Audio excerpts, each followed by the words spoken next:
Hi, I'm Mark Clegg. Welcome to the Photographer Academy, and today I'm going to be showing you how to create a retro style poster in the likes of Photoshop. Now, like everything, there's so many ways to do the same thing. I want to show you first of all my quick conversion image, and then we'll go about and actually fully create this image here. So we are going to start from the original, which is this image, and then we're going to actually quickly convert it into the flat poster, like a retro poster art, as it were.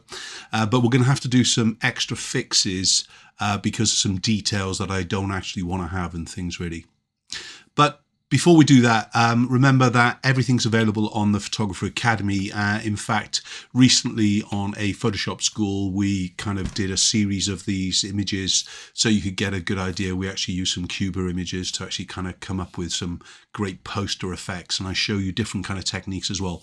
But again, remember that all our content for the Photographer Academy is available for members to either stream online or download free of charge and things once you've joined up.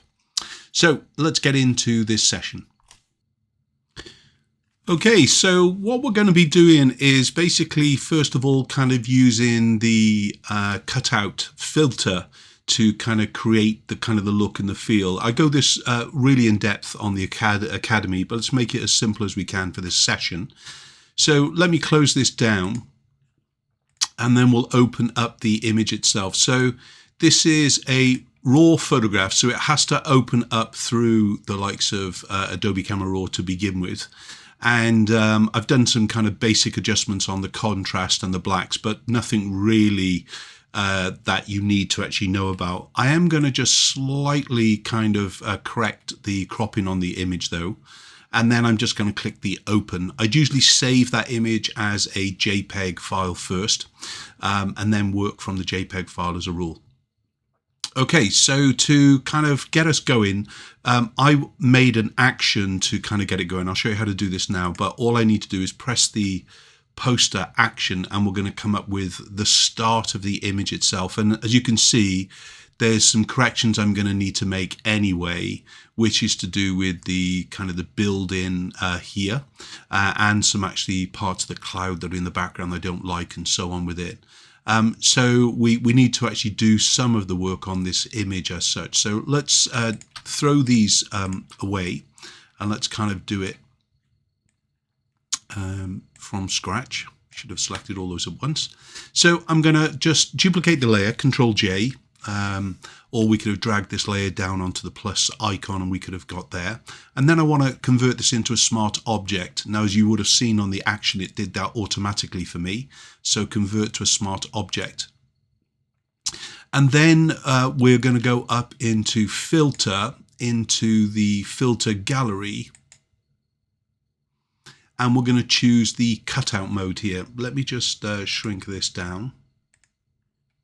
And basically, depending on how much information that you're going to need, my default action though is 772. So let me just bring that back.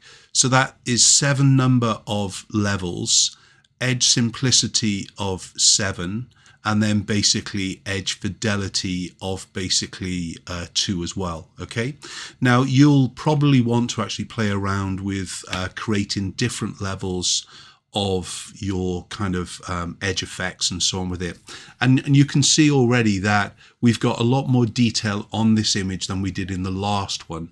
And the reason being is that the last action we used was one of the ones that we made in the likes of Photoshop school, so it has slightly different effects as such. So really the benefit of making an action up and converting it into a smart object is that if I don't like the results in front of me, I can basically now double click on the filter gallery to kind of go back in and actually change these results. So we're going to just shrink this back down again to 25%.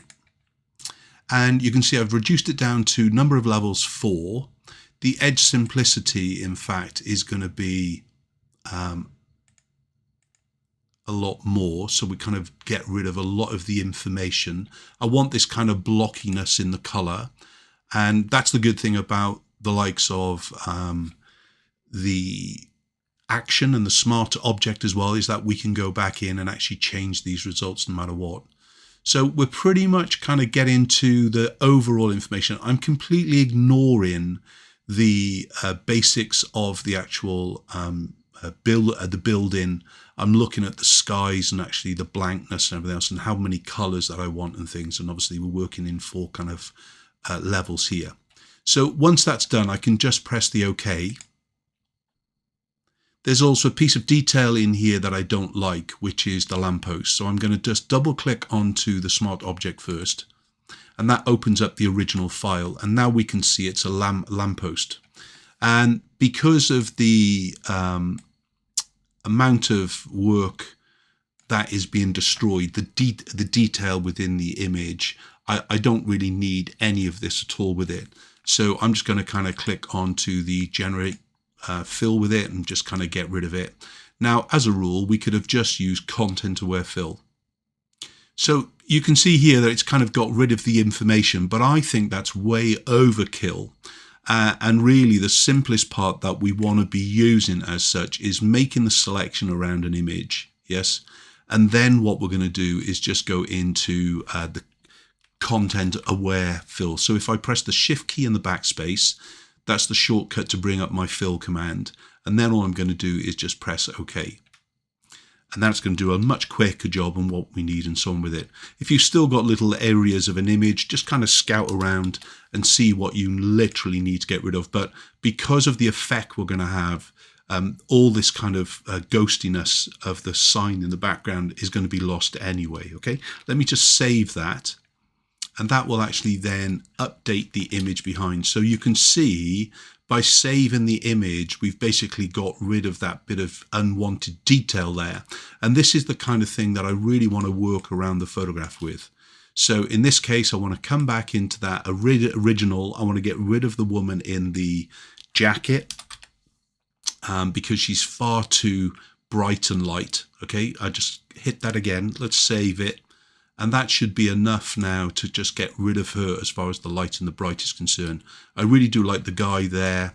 There's some kind of figures along here as well, which I kind of quite like. And we're almost at the stage of kind of being finished here. What's the next thing I want to do? I definitely want to add an edge line to it, but there's some other elements within the photograph that are annoying me. So before I do that, I want to kind of look at the overall image and say, well, okay, I definitely don't want this kind of background here at the top. I don't want these little bits of cloud. I don't want the cloud behind the building here, but I'd like some more detail in the building itself. So the first things I would say is the most important part of the photograph is going to be the sky and the building. So the first things first, I want to kind of make a selection of the building. So I'm just going to come up, click onto the object selection tool and just allow kind of then Photoshop to kind of analyze the image. If it's not there, okay, let's go in and make a selection around the image itself.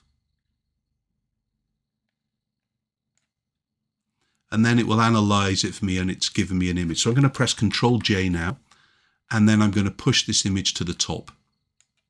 Okay, so there's the kind of the original detail that we had, but I want some more detail in this image. So once again, I'm going to right click, convert to smart object, come up to filter and come back into my filter gallery.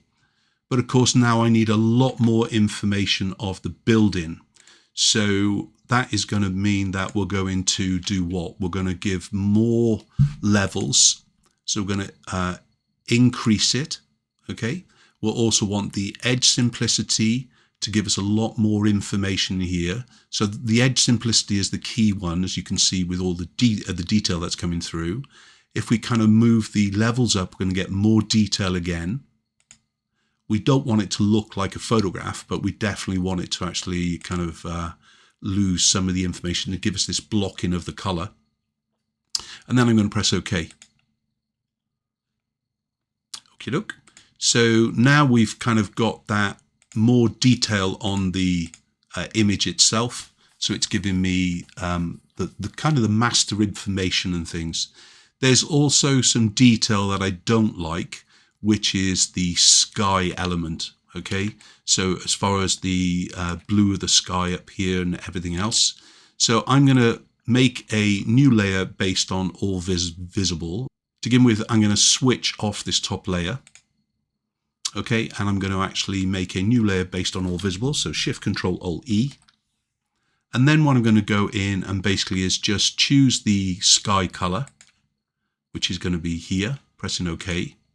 And then I'm just going to go in and basically with my lasso tool, just go in and put around the images that I definitely don't want.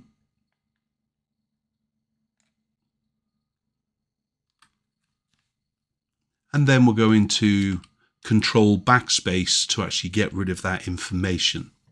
So then what I have here now is the kind of cleanliness of the actual background itself. So I like what we're doing, but I want to add a black edge around all of the kind of the details, like I've gone around it with a bit of a pen. So I'm going to select my top layer. Then I'm going to click on Shift Control Alt E, which is going to create that new layer again, based on all visible layers. And now what I'm going to do is I'm going to turn this into black and white in whatever way you want to do. I'm just going to kind of hit my F4 key, which is my channel mixer. And then what I'm going to do is go up to filter and then stylize and then go into find edges. Now we need to convert the image to black and white before we find edges. Otherwise we're going to have colored edges coming into the image. So find edges gives me all this kind of lovely little black elements, the black line as it were. And then all I need to do is turn it into multiply mode. And then what we've got here, as you can see, is the kind of the lining going around the image. I'll just switch that on and off for you. Kind of just brings that lovely bit of sharpening back to the photograph. And then last but no means least, I'm just going to pick up T for text.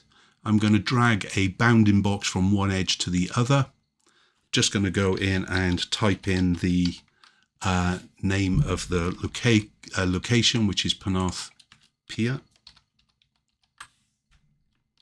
Let me just go in and increase that text by just dragging the scrubby over the T next to the amount at the top.